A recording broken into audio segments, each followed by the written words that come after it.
between the lines. What drives you? What is it inside of you that fuels your purpose, your passion?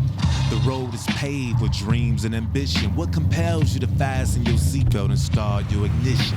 Your compass is your intention. Blazing trails from the city to the great outdoors is the mission. The charge revs your engine. New sights and landscapes fill your vision. Whenever you in the wind, you winning between the lines. Like minds find your light easy to recognize. It's there where culture and community is formalized. New ideas are realized. The wheels turn, the road bends in time. Complete strangers become best friends. Here, between the lines. I've had probably 17, 18 Subarus. I've owned nothing but Subarus. You look at people that buy a Subaru, they never just buy one. There's something special about Subaru. The Subaru owner is pretty diverse. I cannot believe that this car brought all of these people together. You could not know somebody just because you drive the same car. It's like you've known them for years. Car breaks down or someone stops to help people out. They're driving a Subaru. Driving down the road, you see a fellow Subaru driver, you give it a little piece, you give a little sign. Everyone's like, what's up? I don't even know who these people are. It's such a distinct sound. You know exactly what car that is. That's what it's all about. It's about the people. It's all about family, really. Family's important, and this is a really big family. It's family. That's a Subaru. When I was thinking about shooting the Subaru documentary earlier in 2016, I was talking to my colleague, and he said, forget about what people are going to think. Forget about what you're afraid of. Just shoot it. Here we are months later. We're in Philadelphia International Airport. We're shooting with Subaru of America tomorrow, which just blows my mind how incredible this whole journey has been. Subaru is the Japanese word for combine or unite.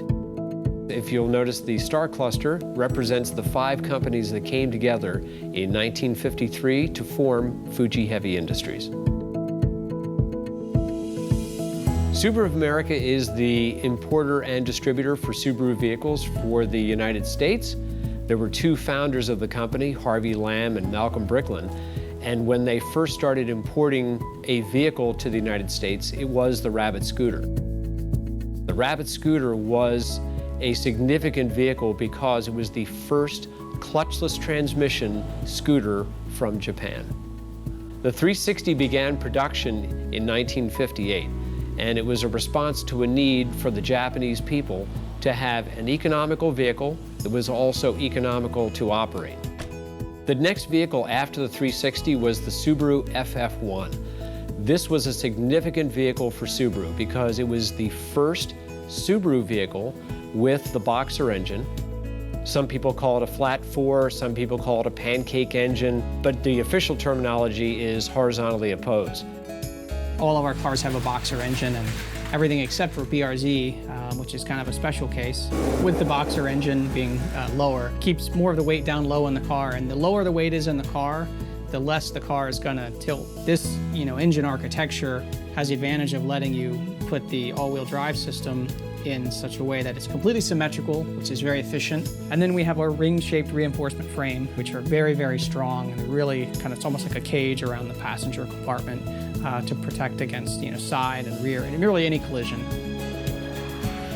My name is Tom Dahl. I'm the President and Chief Operating Officer for Subaru of America.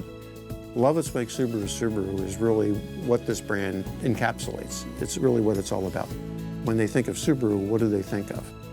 I would like to think that they think of, here's a company that truly cares about its customers, it cares about its environment, it cares about making a positive impact in the world.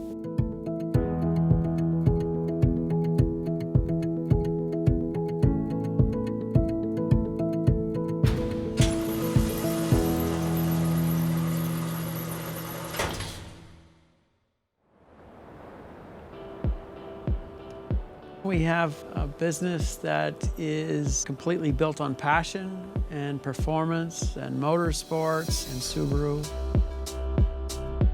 When I got involved with rallying, I wasn't able to do that. Finances were difficult and it was very challenging, and I still had a lot to learn.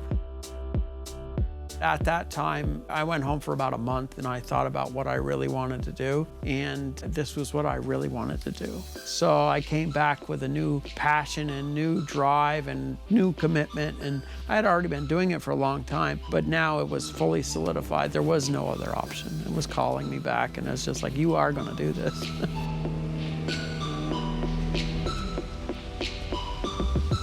Everybody here in the company, they wouldn't be here if they didn't believe in the sport and the excitement of driving and what we're all working for.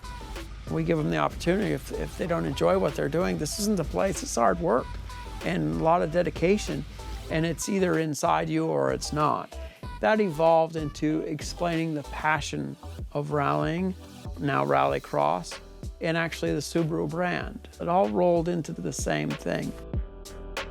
Everybody here is talented in their own way, whether they're, a welder and a fabricator, or a marketing person, or an engineer, or technician. This group of people we've assembled right now today is amazing. But what we ask of them, you can't always buy. We can work till 10 or 11 o'clock at night, and at 7 o'clock in the morning, they're walking through the door with a smile on their face, ready to do it all again.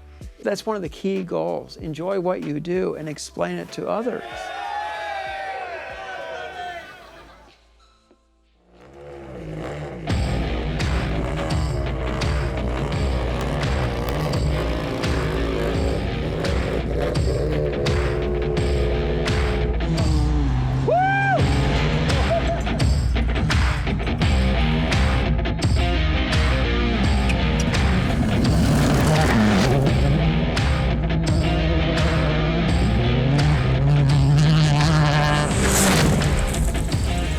The best thing about rally is the amount of changes, different surfaces we drive on. We never know what we're going to experience. Everybody here just respects everyone. They just love the sport. It's mostly just kind of a race against nature. It's not really about the fastest car. It's kind of whoever's got the biggest balls, I guess. Rally, it all started out. It's one of the oldest forms of motorsport. Rally's so awesome because it's not just an individual sport. It takes a whole team. I mean, to have a co-driver that you trust with your life, if he miscalls a note, you go sending it off a cliff or down in the woods or a lake or anything. It's snowing, it's raining, sometimes it's sunny, it's hot in the car. You roll the car, the fans push you back over. Everybody's here because they love to be here. No one's here, because they have to be here because of the money. I mean, these guys, most of the guys build their own cars, they work on their own stuff, and that's how they make it to the rallies, and it's pretty cool to share that with everybody.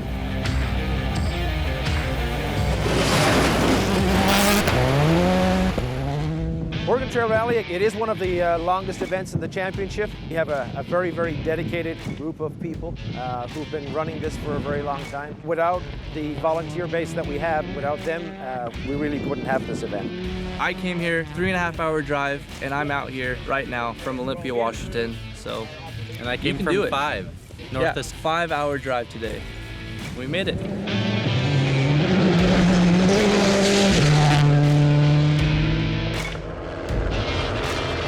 People always say, what's so great about rally? And I'm like, if you're not part of it, you'll never understand the culture, the friendship. There's very few sports where your biggest opponent will tow you to the finish line, even if that means that you're gonna end up winning the event. So it's kind of cool that everyone just helps each other, and it's family. Hello, I'm Jason Fensky with Engineering Explained, and we are in Los Angeles at Red Bull's Global Rallycross.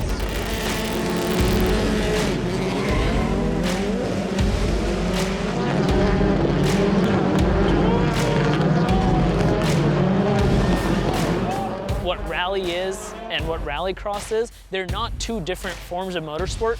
Rallycross cars have to go on the dirt and tarmac. The fans are going to have the most entertainment out of everyone here. The engineers and the mechanics, they're going to be working pretty hard because you've got contact, which is like almost encouraged. Inches ahead of this one. This car's, 2 feet ahead of this one. Who's going to finish first? Rallycross, and especially GRC, it's not even really side by side. It's full contact. It's rough out there. You got to get a good start. You got to be up the front, otherwise you're going to get hit. It's really exciting as a viewer because it's not, the same monotonous thing happening. I'm Chris Atkinson. I drive for the Subaru Rally Team America in the 55 STI behind me here in GRC.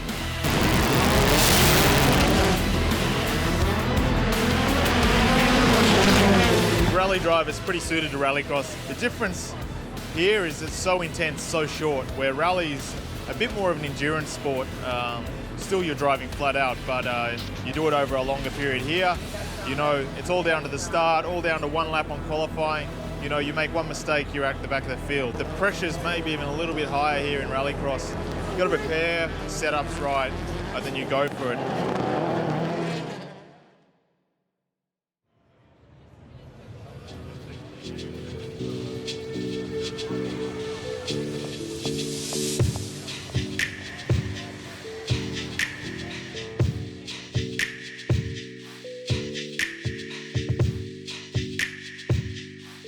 STI は1988年に設立されました。正式な名称はSUBARUテクニカインターナショナル。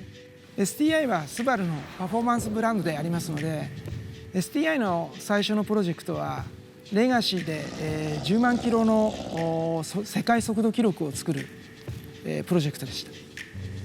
出走した3台すべてが当時の世界速度記録をですね更新することができています。そして、1990年から、SUBARUの優位性を世界中に知らせるため、世界中に認知してもらうために、そのために、我々はドライバーが心の底から車を信頼して、限界まで安心に、攻められるような、そういったパフォーマンス作りを目指しています。車が体の一部になったような、そういった意のままに操れる、操縦性能を実現すること、これこそが STI が目指している、性能そのものということになります。STI のエンジニアは、こういった水平対向エンジンや新メタリカル AWD パワートレインレイアウト、これについて深く熟知しています。また、モータースポーツと車両開発両方に取り組むといった、仕事の仕方、ユニークな仕事をしていますので、こういった持って生まれた強みをですねさらにレベルアップすることができるのです。SUBARUが提供する安心と楽しさをさらにレベルアップしてレベルアップしたパフォーマンスを実現していくこと、提供していくことが使命となります。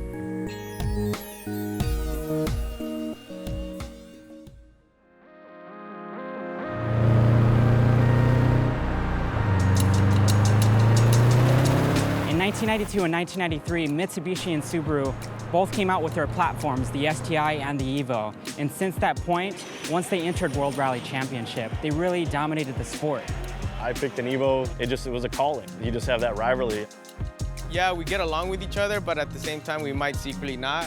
The way I look at it is I think Evos are better. STIs are very nice, but they're also our worst enemies at the same time. But I know the competition is fierce. Oh, yeah. Very stiff. I mean, you got to give credit where it's due, but Subi over everything. Sometimes you got to show them up, though. When you start looking at where our performance division came from, it came from Rally. I think the rivalry for Subaru and Mitsubishi really started in Rally with Tommy Mäkinen representing Mitsubishi and Colin McRae representing Subaru. McRae and Mäkinen pushed the cars to their limits, and with that, engineers were able to learn how to go ahead and make adjustments to the car and really create a successful platform. When you look under this battle between Evo and STI, there was something that was brought up through the market. They were the only two cars that had all-wheel drive and these turbocharged engines. Colin McRae put Subaru on the map, and if it wasn't for him, we would not have the cars that we have today. Even as Evos, we also respect STIs. We don't really think about it as an Evo or STI set apart. You drive by an Evo, you drive by an STI, you give them the peace sign, It doesn't really matter as long as you guys have that common interest and that respect for each other. That's all that really matters. You guys are all coming together for one same thing, which is cars. 22B. It's one of the rarest Subarus ever made. This was to commemorate the World Rally Championship with Colin McRae. An amazing performance car for its day. And essentially, it was a supercar killer that you could buy for a lot less money, if you could get a hold of one at the time. It's kind of the holy grail when you look in terms of collecting an STI. Is if you have one of these in your collection, you know, you've won the lottery. It's not a thing about money because they're just hard to find.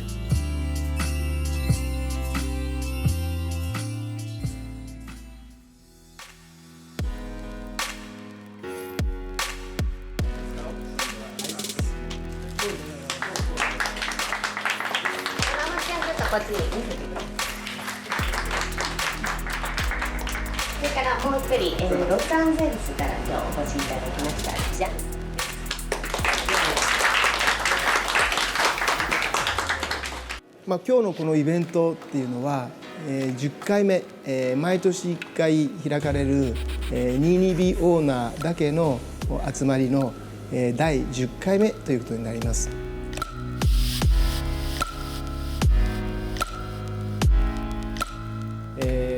おそらく400台のうち、日本には50台ぐらいしかないんじゃないかなと思います。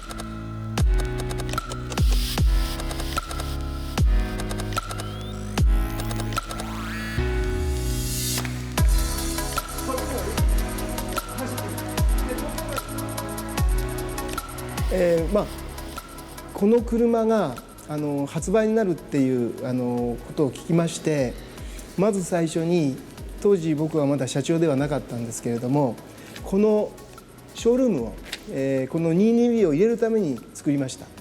日本の文化を象徴する車だとは思います。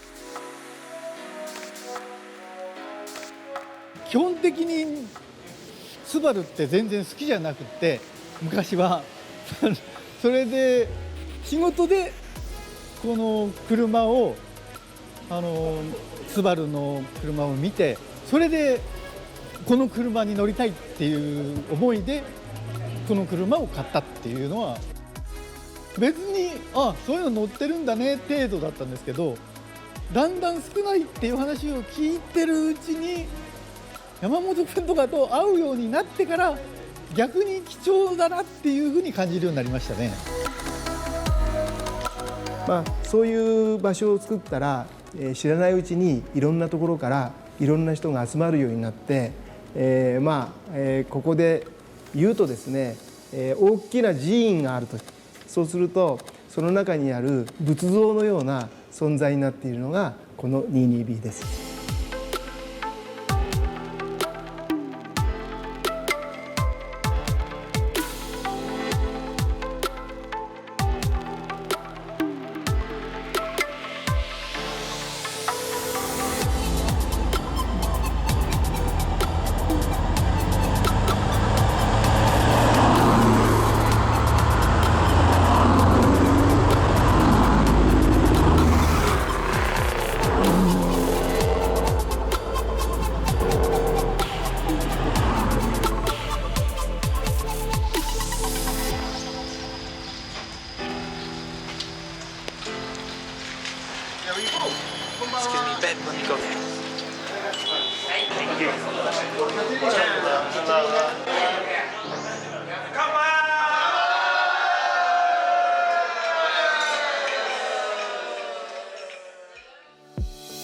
It's pretty surreal to say that you put on the largest Subaru enthusiast festival in the world.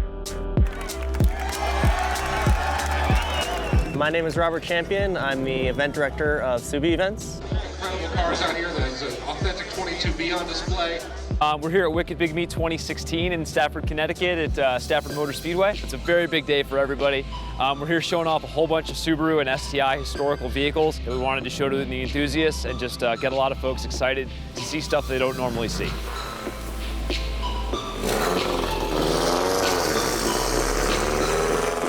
Literally the best Subarus that were ever made, all side by side, flown in from Japan, pulled out of their museum in New Jersey. It's wild what they bring out here.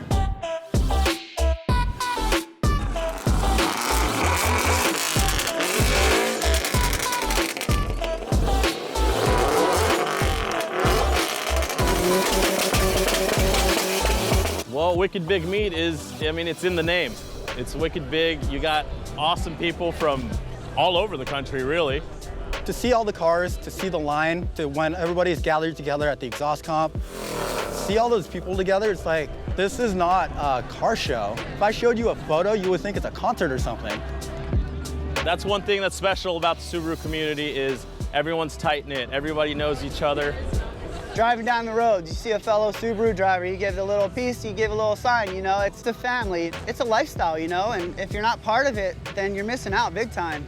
You know, I just hope that everybody else out there that doesn't have a car passion has something else that brings them together.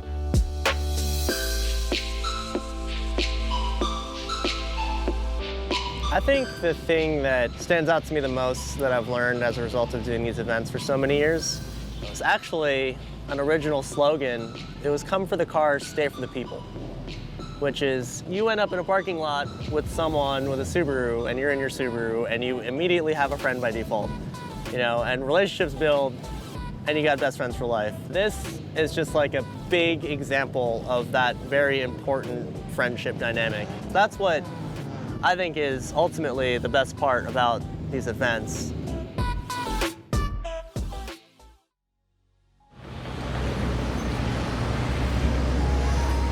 Guys, don't forget, when you guys are coming down 7th Avenue, try to take up all 3 lanes.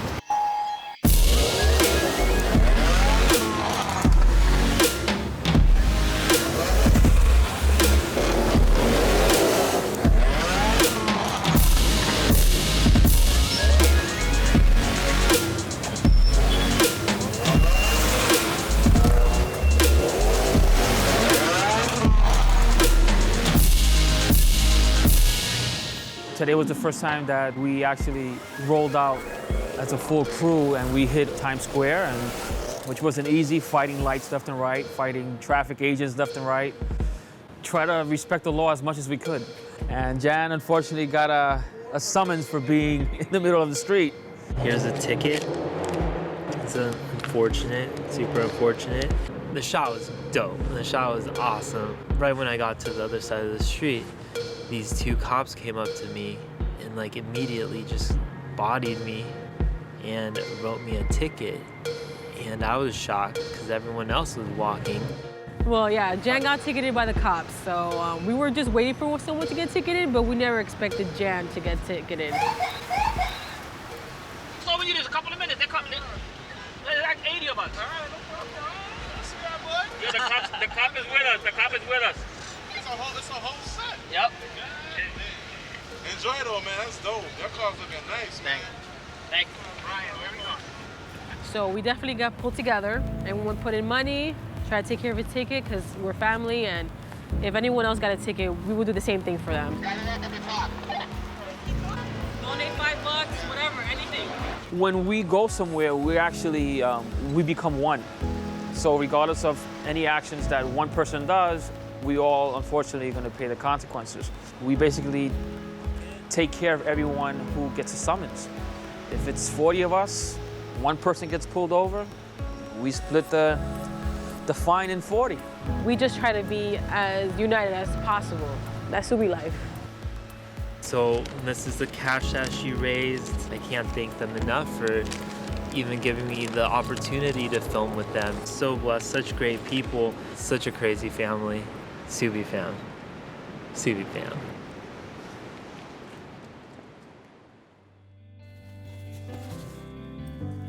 I was a little lost and struggling on my profession as a photographer and a filmmaker.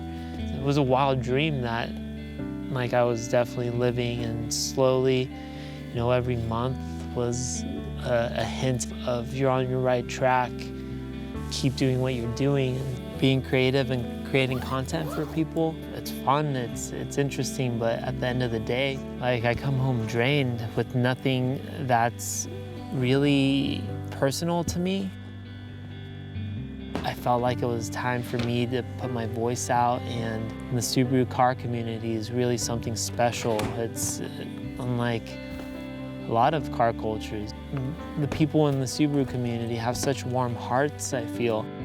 And that's what I wanted to show, you know, and surround myself with the people that have the same passion as me and with the same heart as me. And I think it's about time, and I've just been surrounded by so much support.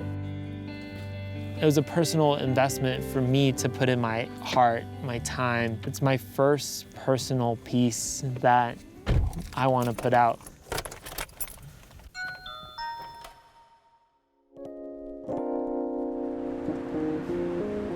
Running the bike shop, it allows me to be able to kind of pick and choose my schedule, and working 4 days a week and taking the middle of the week off. And then, like, as far as, I guess, planning trips is more of just anything that's not the normal, I guess, of your city living. Been into biking my whole life. Started when I was a little kid. Kept riding until I was, till now. I rode bikes, I guess you could say, like a semi-pro level. Traveling and riding a bike, crashing, and almost killing myself, to getting insurance money and buying my first Subaru, and cutting back on the bike riding and enjoying more of the auto world, the safer type of living and fun. I don't have a set way to go. I keep most of my basics in my car, all my tent, hammock, sleeping accommodations, water, food. So if I see somewhere I can just set up shop, I can hang out there. If it's a spot where there maybe is a hot spring or something in that area, then yeah, I drive to that, that location, I'll park, kind of get my basics set up, get my backpack set up, get my gear bag going, and experiencing whatever it is that's out there and hoping my car makes it. You shouldn't be restricted. You shouldn't be set into one path where you just get up, go to work 9 to 5 every day, and your days off, you sit at home, you're watching TV, and you do nothing, and all you do is play video games all day long, you know what I mean? I guess you have your zombies that want to do that, and then you have the other ones that want to live a little, go out and see what's out there, and I don't know how you want to put it, the freedom.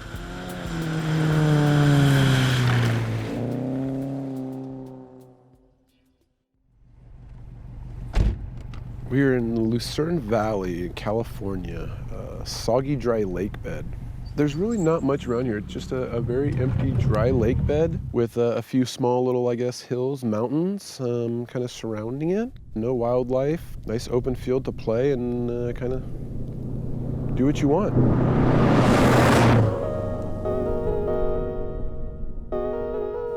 Yeah, all my traveling is 90% would be out by myself.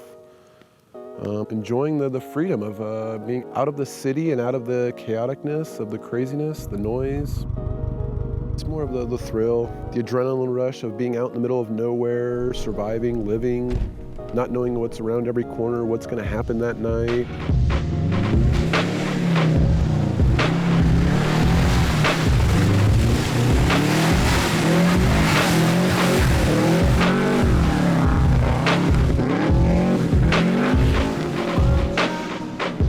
Once my bike riding, I had maybe back in 2011, I had a good accident out filming, put me in a coma for a week. Woke up from that coma and had a new realization that, life is short and, you never know what'll happen. So it's like one of those things I was just like, well, I need to, kind of get out and see more things and do more things. That, it pretty much just turned into quitting the bike shop job and kind of traveling full time, being out on the road. I kind of would, make ends meet of cooking, campfires, getting the full experience and learning to live and survive on my own. End up here, end up there, find an odd job here. I've always worked with my hands, done construction. If you know how to work and you're not scared of it, you just get out, you can look for it. There's always somebody looking for, good help somewhere, and it's kind of helped support me. So I've pretty much been able to live on the road, pretty much live out of the car for the past year. It's kind of what I've found as my escape.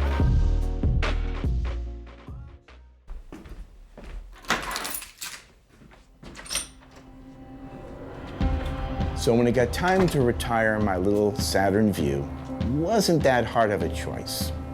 And as soon as I got behind the wheel of that on the lot WRX, I know this is the car.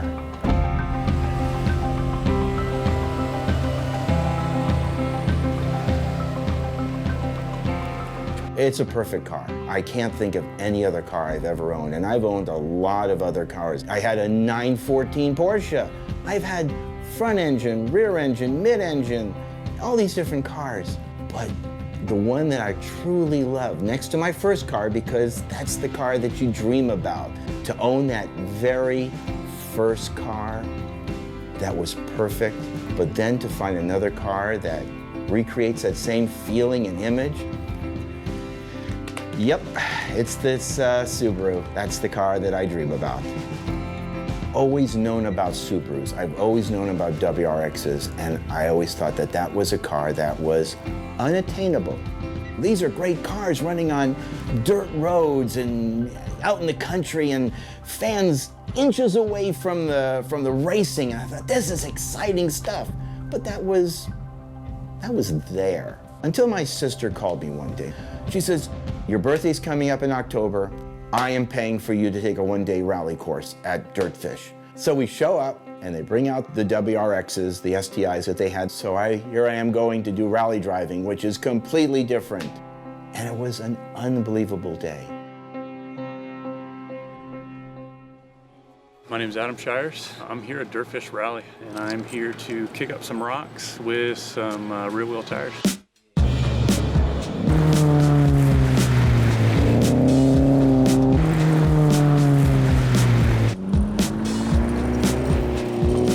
What I hope to learn is just to be able to handle a track like this.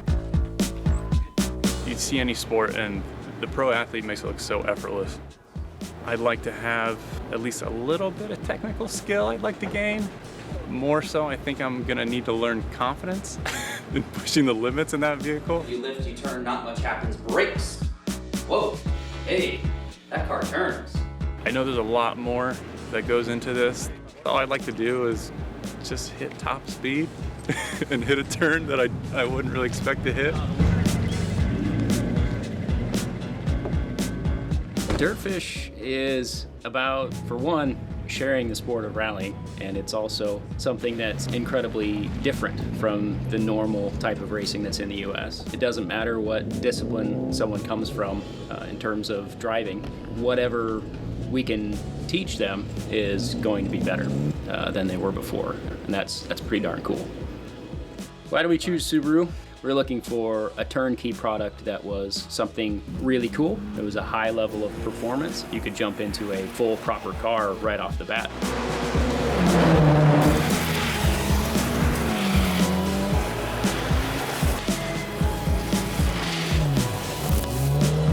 We are coming back from lunch. We are in part 2 of day 1. All these different elements that they're slowly teaching us about, this is the real deal.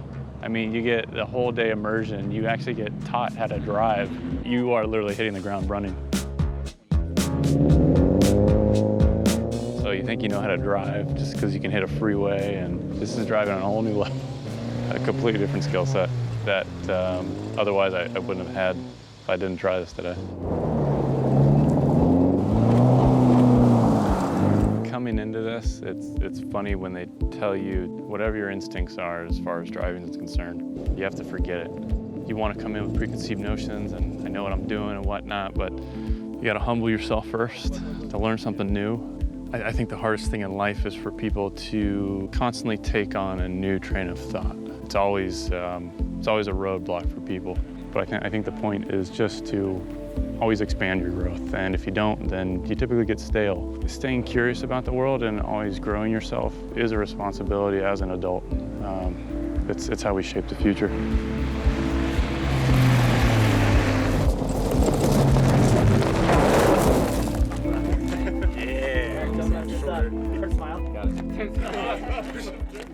Gang, you graduated, you made it, you survived.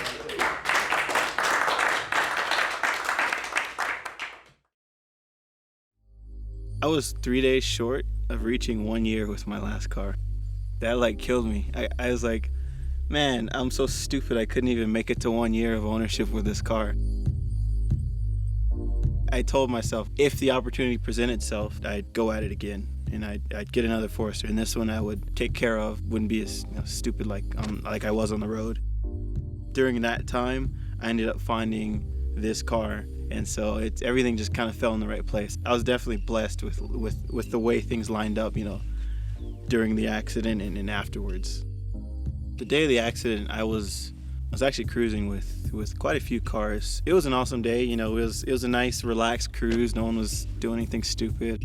We ended up going, we headed, we started at the bottom of Highway 2, Angeles Crest Highway, and made our way up. And we got word that up ahead the road was closed. And so that was pretty much the end point of the cruise. Most people turned around to go back downhill. My friends told me that the road closure wasn't too far ahead. So I was just, I was curious and I wanted to go see, what it looked like or what was down there. So I went with my buddies, Johnny and Chris, along with me, and they followed me as we drove towards the closures. I'd say no more than 1.5 miles further up. I was in the wrong mindset, the tunnels were here and I had a loud exhaust and wanted to hear it, rumble and scream just because of the echo. And I didn't have full focus on everything, and that's what ended up causing my Combs Ranch to make a phone call to emergency. Once I went over the edge, oh no, that's the popular quote that people poke fun at me for. But I was really like, oh no, oh no, this shouldn't be happening. Oh no, I'm gonna die. I'm just gonna roll all the way down and never be heard from again.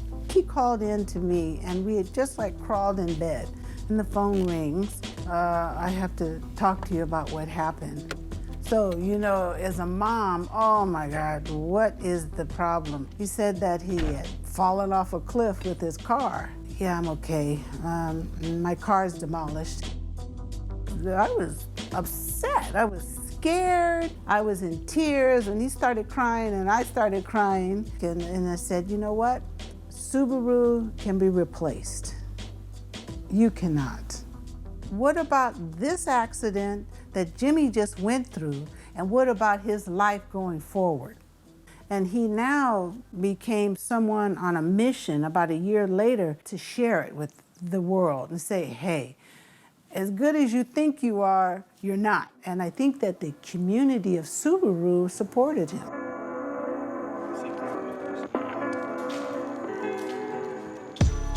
I'm glad Jimmy's still with us. Spirit, God, got his attention and kept him here with us for his journey and for the world. And he is sharing his talent with the world, his vision, in the form of photography.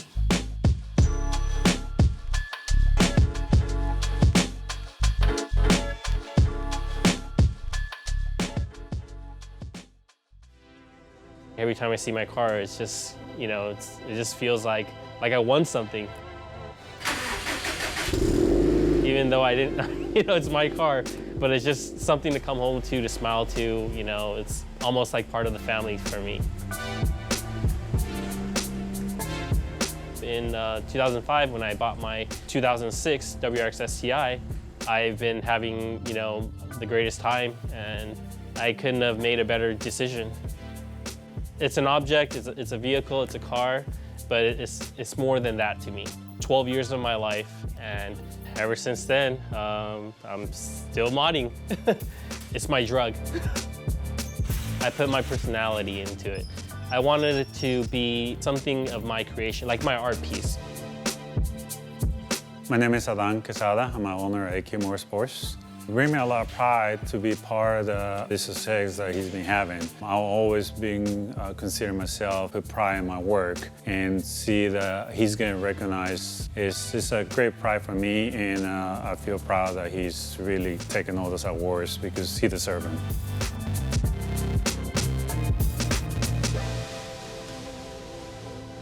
I've only been competing for the last 2 years. I never really, in my head, imagined creating a car for a show. About to get judged by Subaru Summer Solstice 2016.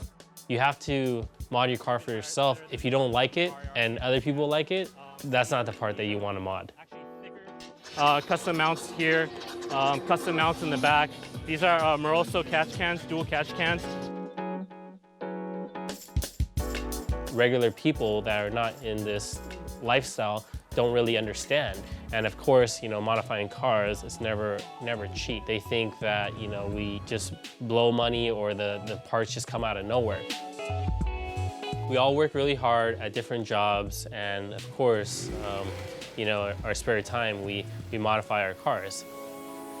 People always ask me, wouldn't you want a new WRX STI, a new car or whatever? But no, I really don't have that feeling of wanting a new car. You could offer me a brand new STI and I still would not choose one because it hasn't been touched by me. At first place in the Subarus, entry number 168, Tony. All the effort and the blood, the sweat, the people that I've met along the way is what makes my car my car. Hopefully, as long as I have that strength and the endurance to keep going, then that's what I'll do. I'll keep going.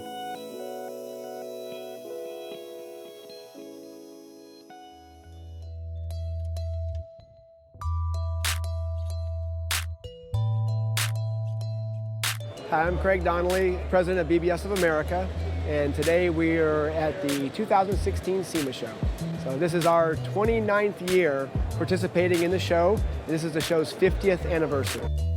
So I think for all aftermarket brands, SEMA is a big event on the show calendar. SEMA is an opportunity for us to showcase our brand, what we're doing and what we're going to be doing.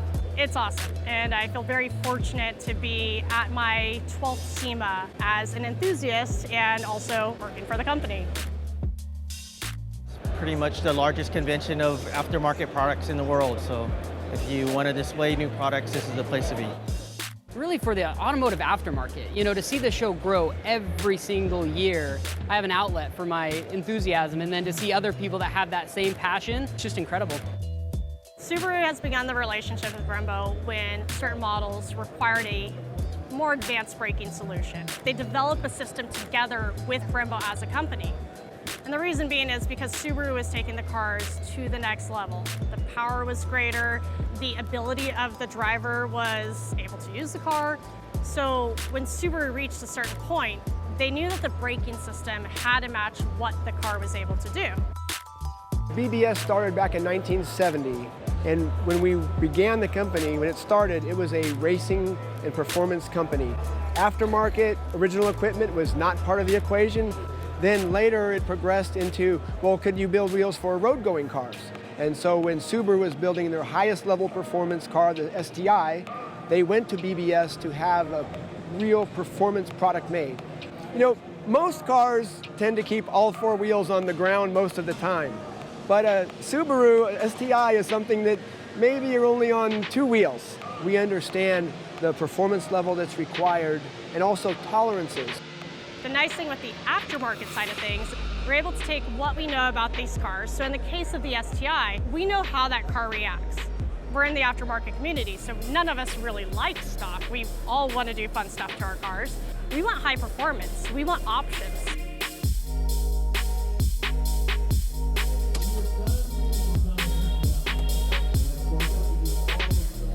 This is better, right? So much better. Thank you. Thank you for taking the time. Yeah, of course, man. I am Sung Kang. I was an actor in the Fast and Furious franchise. I played Han. It's an honor for me to be here because, you know, as a car guy, this is the mecca. Driving by yourself, you know, it's a memory you keep to yourself and it's just about you. If you're passionate about something, go share that. You know, don't keep it in the garage and then what? It's just for yourself. But if you can share this, you can share this with the people out here. Look at all these people. They come here to support. I get a lot of people asking, like, you know, how could I get in this position? I cannot stress enough, really, like, dig down and learn. Get your hands dirty. Go buy a cheap car. Break it. Your willingness to learn is going to be dependent on your mode of transportation. You need to get this thing fixed. And the feeling of doing something and doing it yourself and doing it right is unbeatable. You know, if you want something bad enough, dive in head first. You can have a bone stock Impreza or a Legacy, it doesn't matter.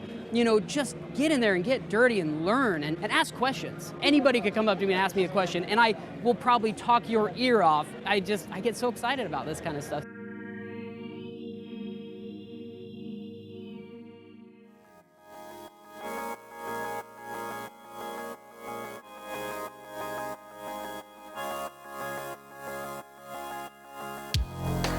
I'm Sam from Awesome Lifestyles. We're out here today in Chino, California, over at the beautiful Yangtze Museum. We're all about grassroots today. We're all about the community. We're all about making sure that someone can have a great time without really breaking the wallet. We make sure that we're able to present a venue for people to come out and still be able to cheers, to toast, to laugh, to play, bring their family in. We actually accommodate to all wheels in mind, you know, representing the awesome lifestyles of Any Wheels Driven. When I first started, we started off in a parking lot. Once upon a time, you know, we used to do events out in Downey, California. You know, we were just some car guys. You know, we wanted to come out, have a good time, and be able to chat. What became out of that was the realization that people were intimidated. But as soon as you park your car, and if you have the audacity, the cojones to say, hey, how are you? How quickly people are willing to reciprocate the greeting. People are willing to say, how are you back? And you know, sometimes you need an advocate, someone that's willing to say, hey man, I got you, let me introduce you to these people. I was the icebreaker. I went around and I started telling people, hey, have you met this guy? Have you met that guy?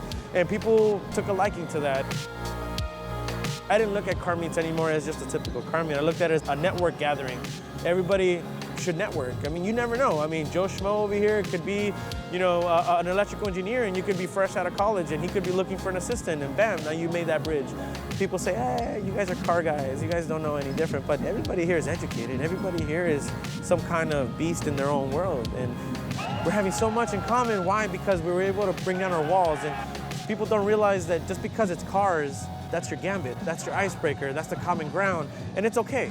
We've created a whole new industry, a whole new atmosphere. The car industry has evolved so much in the past 10 years. I mean, you can go anywhere from California to Florida to New York, and you'll realize, hey man, if I just was brave enough to shake your hand and say, hey bro, I respect what you do, how far that goes.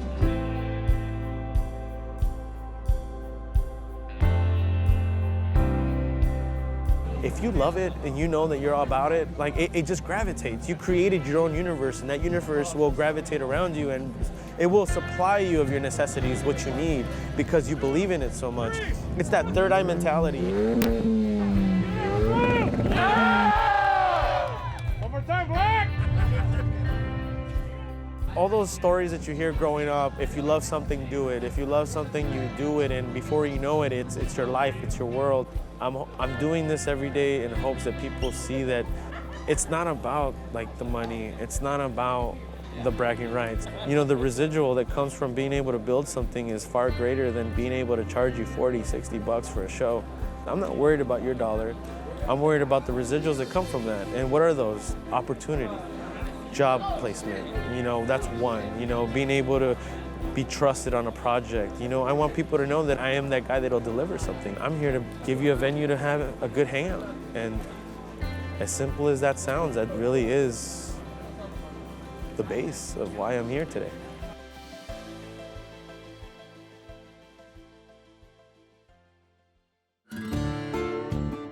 We're out here in Big Bear. We're just on some dirt roads, you know, doing a little something different rather than taking pavement roads. And we're just out here exploring the back roads until we find our campsite tonight.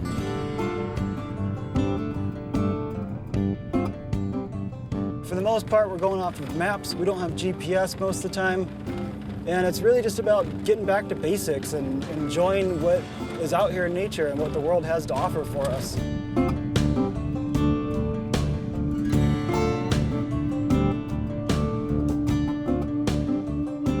On a typical day trip, we usually meet up somewhere in town at a gas station because address is usually easier to find than on a dirt road. Plus, we can make sure everybody fills up before we hit the trail. Mountain Rouge is a brotherhood made up of outdoorsy Subaru enthusiasts, basically. And we get together about once a month and just hit trails, go camping. And we're a bunch of friends at this point, so we just enjoy hanging out.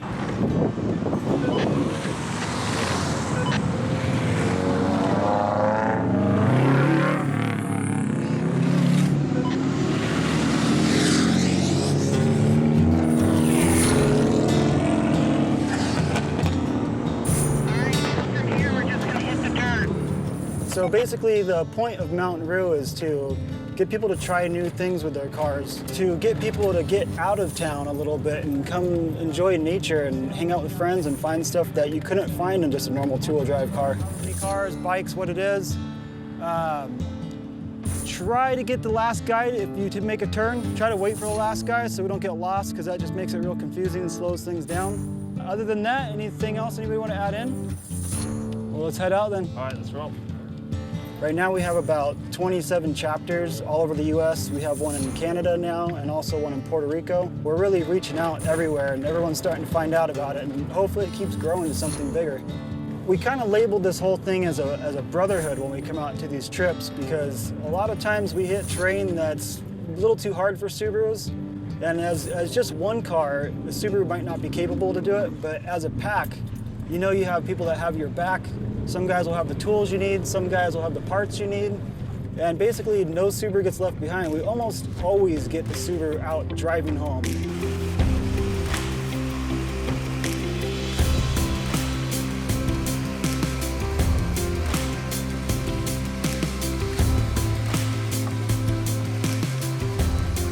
So for me personally, Mountain Drew is kind of me living out different aspects of what I've wanted to do in the car industry, and I'm just finally doing it. You know, I got to an age where I want to have fun and be proud of something that I did in my life. So this is basically what we started, and I've got a lot of people helping me out that believe in what the cause is of just trying to get people out of their houses, use their Subarus if they own it, and just get out and camp and just remember what the outdoors is all about.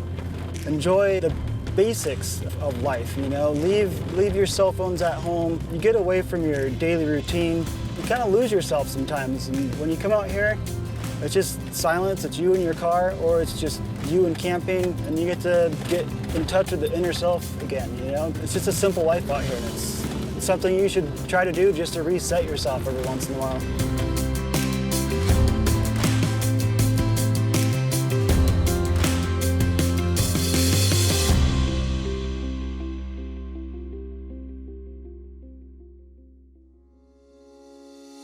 There's a whole culture behind Subaru, behind the organization, behind the brand, and one of the big things is giving back.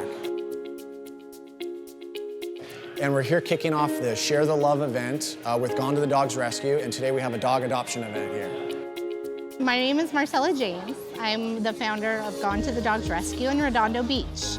We rescue animals from the animal shelter, from the high kill animal shelters. So basically we rescue dogs and put them in foster homes, get them well, have them checked out by our vet, and adopt them out.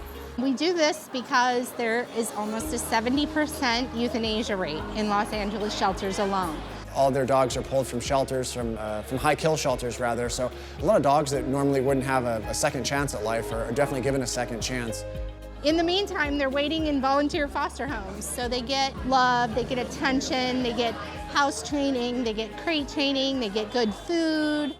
They kind of hold a special place in my heart because 3 years ago, I got introduced to them, and that's where I found my buddy here, Max. So James fostered for a few months, and Max was just loving on him and not willing to accept anybody else. James is like, you know what, I'll just adopt him. There are a lot of dogs in the world, and I think so many end up in shelters, and just the right thing to do, in my opinion, has always been to adopt. My last dog was a rescue dog, and there's no more joy, I think, that comes from rescuing a dog from a bad situation. One of my favorite quotes, and I believe it's from Marjorie Facklin, is, "We give dogs love we can spare, space we can spare, food we can spare, and in turn, dogs give us their all." Probably one of the greatest things we can do in our life is just live on purpose and find something that connects and that we're able to give back and form a connection with. So I know I can say, honestly and with wholeheartedness, that I've definitely found that with this organization I'm with, Subaru Pacific and Subaru of America.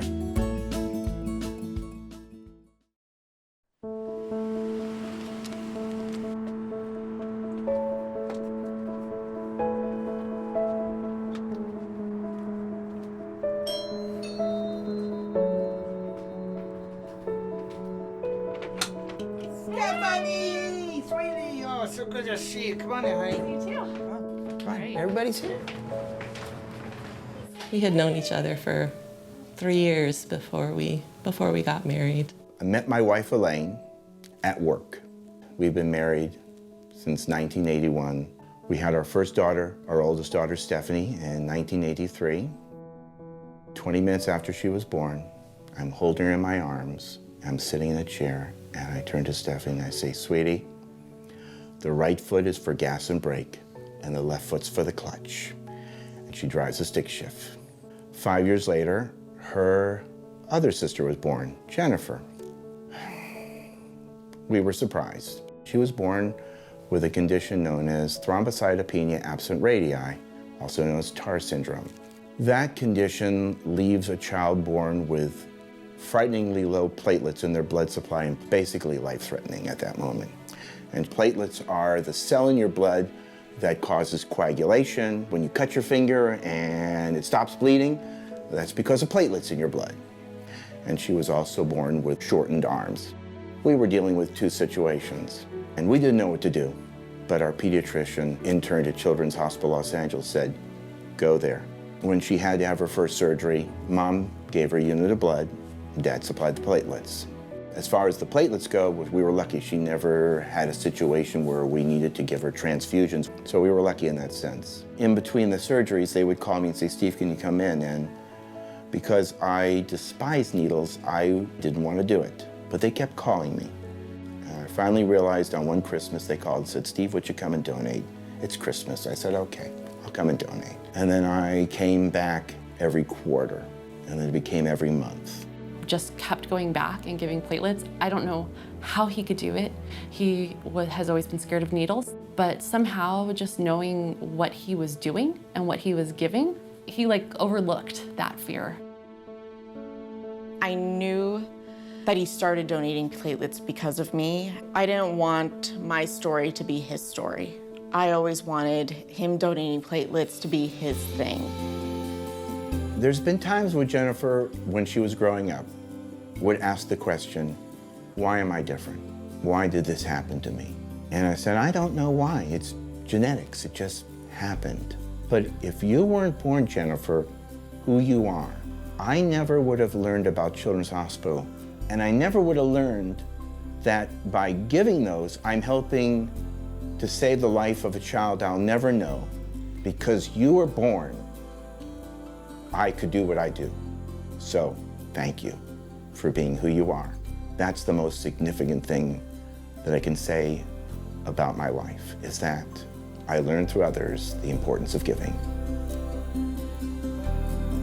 I feel like when my dad got his WRX, and along with getting a car, he gained a community.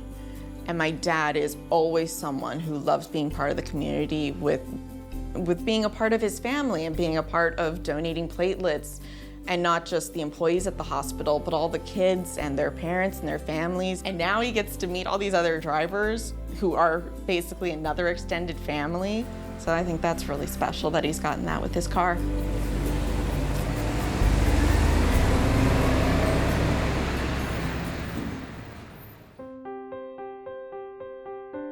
I mean, I think, in the 1990s, there was just no support to the gay and lesbian community. You didn't hear it on TV, and you didn't see it in print, and it's almost like it didn't exist. My name's Mia, and this is Jude. And I'm Orit. I think I was about 23 when I came out, and then I told my family, and they were in denial for a while. They kept thinking that it was a phase, and not until they met her did they realize that this is a forever thing and not just a phase. When SUBARU came out with this subliminal, messages, two women on an article, separated but there, it spoke. It spoke to a whole hidden community that we matter. They held these focus groups, and they noticed that there was a trend happening, that it was all women showing up, and a lot of them were the head of the household. They're like, this is kind of fascinating, let's target towards them. But they didn't want to do it too intense, so they just did little hints where, the community would know about it. To me, it just said they're accepting, that it doesn't matter, your background. If you love our product, we would love for you to have our product.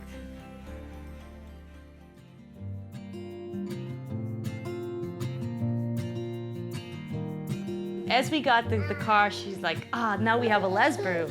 And in the back of mine, I kept thinking, I wonder if that license plate is taken. It came up like it's available, and then I thought, there's no way they're gonna approve it, right? When they asked you to describe what does a license plate mean, I wasn't gonna put lesbian SUBARU on there. That was never going to pass. So I thought, well, it sounds a little French, so I said it's the SUBARU in French, which it is. It is. And it worked, and we got it in the mail. Yeah. I get stopped all the time. People honk and they wave and they roll down their window, roll it down. They're like, I just love you in your car. And I guess it's kind of like how their ads used to be, only some people get it, and other people are like, we don't know what this means. So only the cool people get it. We all make jokes like, oh, the SUBARU comes. But it's true, there's background, there's history. It came from something important, and they meant well when they did it, and it wasn't offensive, it wasn't derogatory, it was very smart and very bold.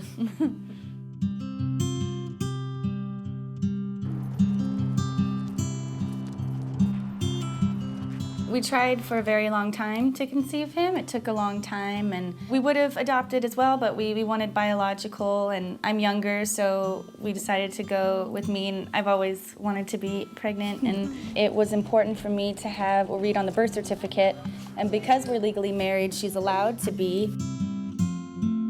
It's important for our rights to be protected as a family, just in case something happens to me, or Reet has say over what happens to our son. And I know we've been fighting so hard for our rights, but we've been fighting just to be normal, if whatever normal is. I think it's always important to be yourself. You need to be able to be happy, and you need to be able to be yourself and not ever hide. And it's important for Jude to see that we are true to ourselves. Not to be cliche, but I mean, people are people, and embrace diversity, because otherwise life would be so boring, and who wants to be in a boring life? Less colorful. And less colorful, yeah. We brought rainbow to the world.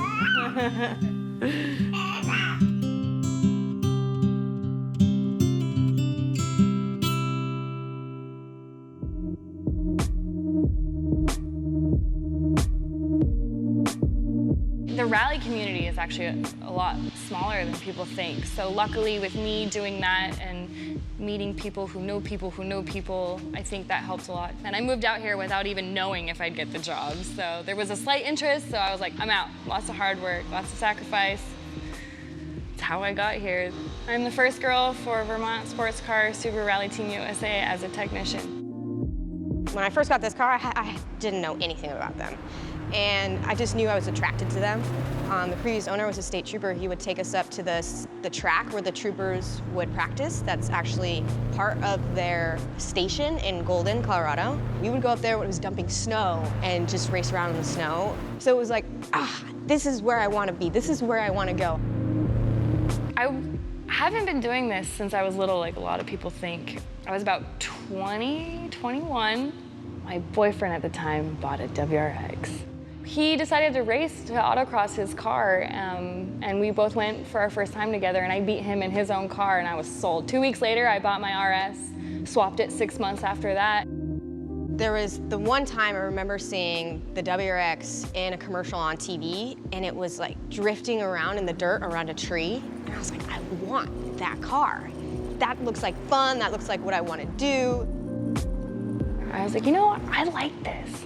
So I think I'm gonna turn a wrench. I went to tech school, and when I started working at the Subaru dealership, I was 6 months into school, and that's when I really learned about rally racing because it's Subaru. That's pretty much what got me here. I was reading one of the Drive Performance magazines that Subaru has, and reading about Vermont Sports Car, and actually 5 years ago, I sent a message to one of the guys that worked here asking how to get my foot in the door. When I first got into it, a lot of people were not willing to help me, and a lot of people didn't want to teach me anything, and it was really hard to learn and grow and understand my car. But you grow a thick skin and you learn, and you meet those people that are willing to help you, and that's when you just make bonds with people. We wanted to welcome 2 new members into our family, Lucia. Say yes.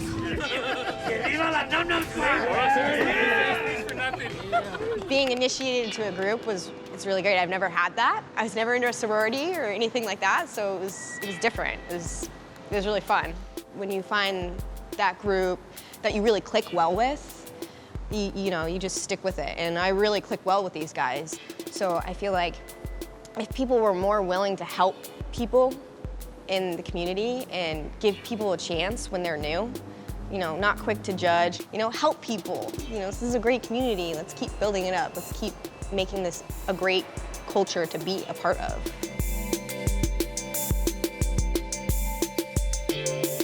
This is my dream job, so I can't complain. They've got me cleaning parts, I don't care. I want to be able to be told, hey, I need you to do this, and do it without hesitation, without being like, so does this need to come out before this? I just want to know these cars like the back of my hand. I'm getting the hang of it. It's my 3rd month, so I think I'm doing okay. If the girls want to do this, prepare to work twice as hard. Stay focused, don't get off track, and you can do it. You're married to motorsports.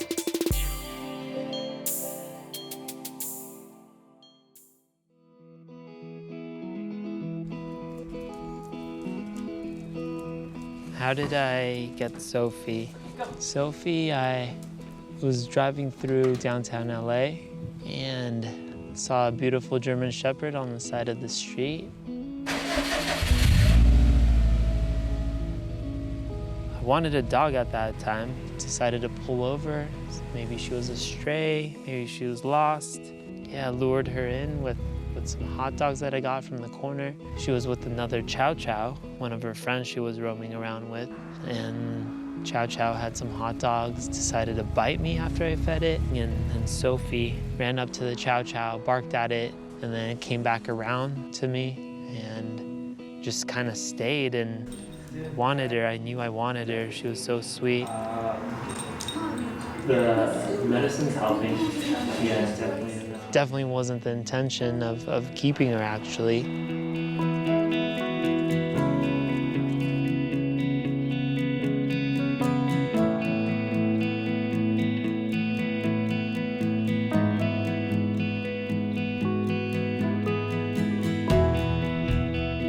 The time that Sophie came into my life, I wasn't ready for a dog. Sophie? In my head, it was a little bit of a setback, okay, I just gotta clear out time, gotta make time to take care. Sophie was a blessing in disguise. I had a lot of support from the Subaru community, but what really got me through shooting this doc is my family. It's my fiance, the dogs, my brother, my sister, my cousin, oh man, my parents. Without them, none of this would have been possible. From driving 14 hours to Oregon, red-eye flights to Connecticut, red-eye flights to Japan, to having family taking care of the dogs just so that we can film, catch the stories that we needed to, living out of our suitcase, scrapping money, scrapping schedules together just so that we can film, catch the stories that we needed to. This doc started in February 2016, almost midway through 2017. I have probably a couple more shoots left, wrapping it all up. I was documenting all the shoots for the Subaru doc. Everything was great. Late 2016, Sophie was diagnosed with cancer. There was a couple signs that was telling us that she wasn't all right.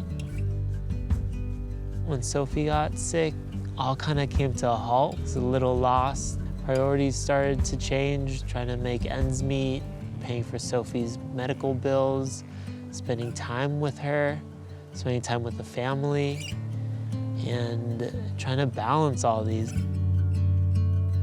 Sophie, wasn't getting any better.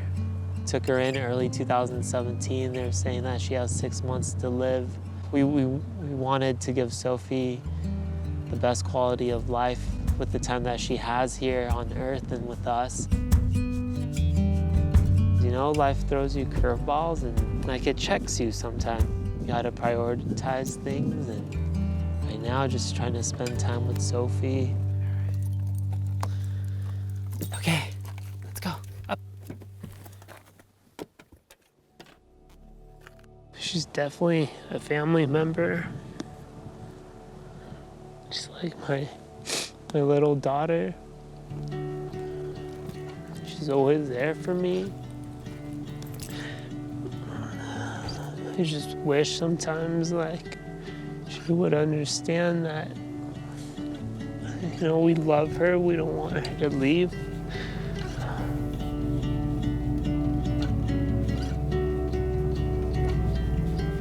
Sophie gave me the strength in creating this doc, showing me that anything's possible in life. I don't even know how I'm in this position right now with the doc, and just being so fortunate to travel and meet people and share the stories that I have. It's definitely an experience, and I'm happy that Sophie's here experiencing it with me. I'm fortunate to have these experiences, but at the end of the day, family matters the most to me. I realize that even more now. I'm able to do what I love because of my family. None of this would have been possible without them. Just wanna get out of this bed I've made. Wish I knew where I wanna go. Wish I knew where I wanna go. Wish I knew where I wanna go. Wish I knew